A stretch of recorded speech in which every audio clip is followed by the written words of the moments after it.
Peyğəmbər sallallahu soruşdu Allahdan Meyrazda ki, ilahi, bir adamdan razılığın olmağını necə bilmək olar ki, sən ondan razısan?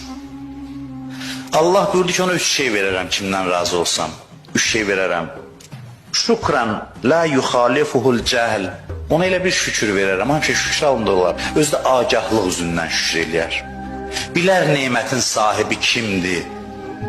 Nemətin sahibini tanıyar, cahilanə yox, agah şəkildə şükür eləyər. Bilərəkdən şükür eləyər. Vaxt yoxdur bunları şərh eləməyə. Sonra buyurur ki, zikrən la yuxalifuhun nisyan.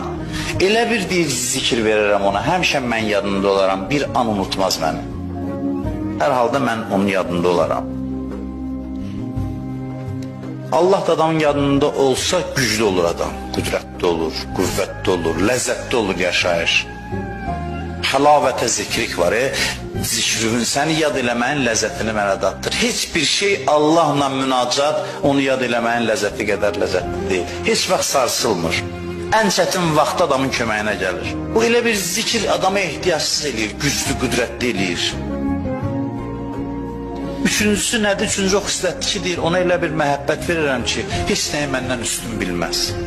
Quranda ayə var, deyir, atalarımız, övladlarımız, dostlarımız, qardaşlarımız, kasadlıqdan qorxduğumuz ticarət və s.